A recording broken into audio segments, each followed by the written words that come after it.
Greetings, friends. If you take seriously what the establishment tells you about the nature of a virus, or what the virus even is, then the implications are truly disturbing.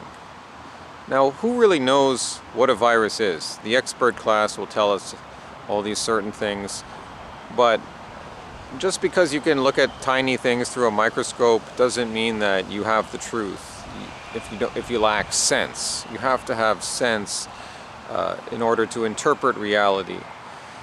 And we're living in just a different religious environment where these so-called experts function as a priestly class, and there's a huge amount of superstition, hocus pocus magic involved in this. But I don't claim to really know, and maybe it is true, some aspects of what they say. Maybe there are these, they say they're dead, or they're not quite alive, but whatever they are, something attaching itself onto your cell at the genetic level, make your whole body a vector of spreading something which will infect everyone else. Now, the implication of this and what we were sold and what the public believed during the so-called pandemic, even though they changed the definition of what a pandemic is on the popular websites to suit the times, which a pandemic used to mean something that killed a lot of people. It didn't used to mean something that has happened before that happens to come back maybe slightly more than before and kills the same amount of people that it has always.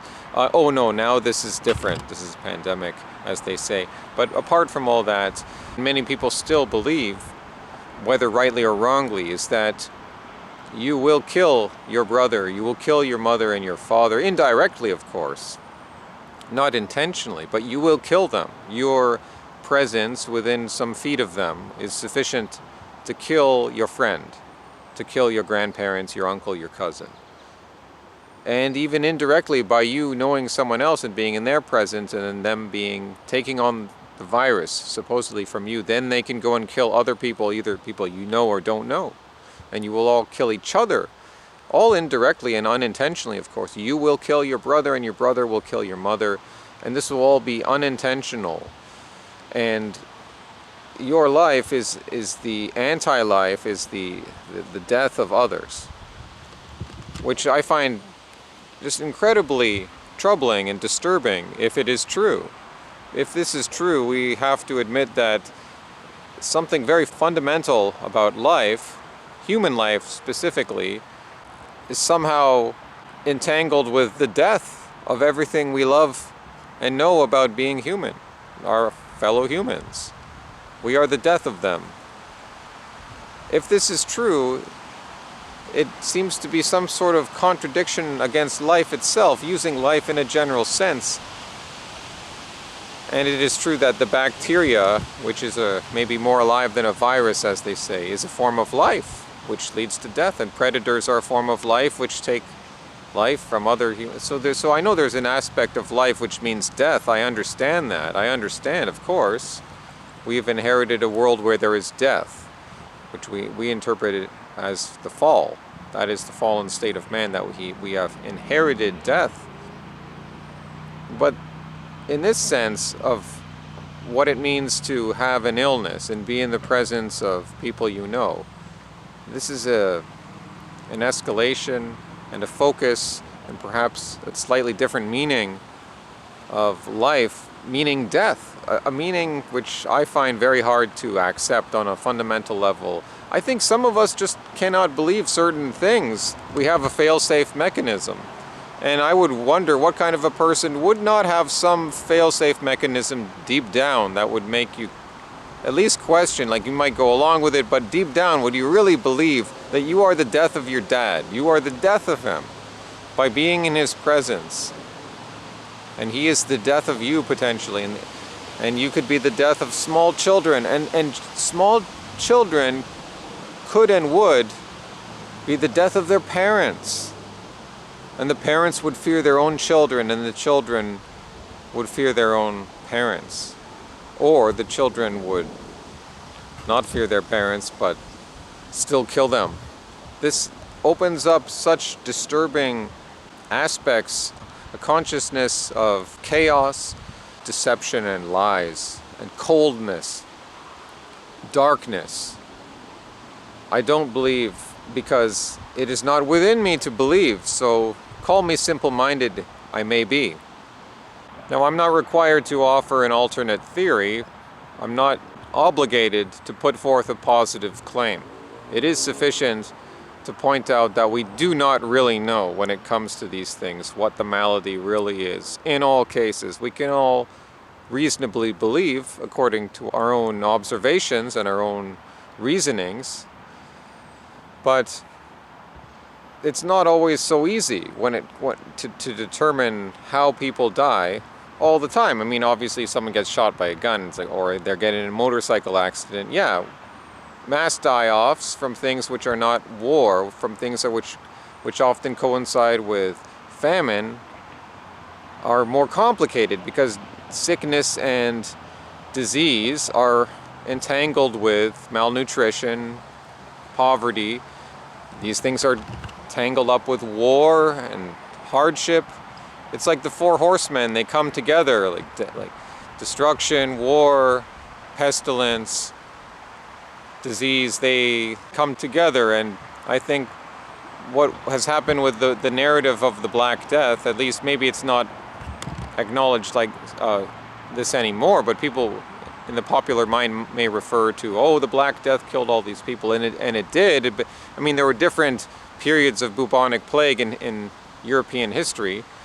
This particular Black Death was in the middle of the 1300s, which affected part of Asia Minor and Asia, but mostly Europe, and killed hundreds of millions of people, they say. But again, this is centuries and centuries ago, and there are ways of looking at church records to see that people did indeed die. You can find their graves, you can find the burial. So indeed, we can say certain things. But when it comes to the point of saying we know exactly how people died, the funny thing is that, well, they admit that it was spread by rats and the fleas, which carried a bacteria. So the fleas are riding on the rats are riding on the ships between Italy and the rest of Europe, and these rats are going ashore, and they're bringing the fleas, which have Ursula pestis, a bacterium, and it's this bacteria which is thought to cause the illness. Now that's even accepted in the mainstream narrative, and it would make sense to me, because when you tend to get sick, it's usually from toxins, and this is another alternate theory. I'm not have to put forth a positive claim, but if you want one, then there is the idea of toxins more generally causing illness. Not all illness, but it's funny because you can't you're comparing apples and oranges with the current pandemic, the C virus. You can't compare that to the Black Death. The C virus is a virus. The Black Death, at least the popular one, was a bacterium which is associated with rats and fleas and garbage and filth. The rats are going to go where the filth is, where the garbage is, where the trash is, where the accumulated masses of people are, which had built up in many European cities in the 1300s. By that time, it was the High Middle Ages, and there was a great reset at that time because of that die-off. But the point is that this had to do with filth, as far as I can see. So don't compare. So it's a different thing. There's plenty of problems with Canada and the Western world, of course. And yeah, I guess we're starting to collapse into maybe a third world. But generally, the city is clean. We're not like at the level of India right now. We could get there, but generally, it's a clean place, which is good. So this is not Black Death territory. There's not enough. I've heard of the rats in New York City. Now that could make more sense. And most of these illnesses and diseases, when you think about them, they're associated with like organic material, like concentrated organic material, which would have bacteria in it, like the whole homosexual lifestyle, which I don't want to get into detail here. It's associated with things that are actually more on the biotic level, like of actual organisms, rather than this more abstract idea of some virus which totally takes over your body at the cellular level, and now and hence the need to have some injection which also affects your body permanently on the cellular level, on the genetic level even. I mean, that's the whole idea of the virus, which is not involved necessarily with the idea of a lot of these illnesses associated with certain lifestyles, which is not involved with the Black Death, which was bacterium. So anyways, I guess there's sort of the two different ideas in this video, that you can rethink things. There are alternative views of this, but either way, even if I'm wrong on those 2 points of the video, fine, correct me. I'm not any more educated than the average person on this. But at least we can all see that the fundamental idea of the virus is inherently disturbing. And I don't think that's why many of us can really... Are you really going to accept that being around your loved ones is going to kill them automatically? It's actually a very terrifying thing to contemplate if you really think about the significance of that. And they say Jesus, he would dine with lepers, but am I going to want to embrace a leper? That would be hard, honestly, to do. I will admit that.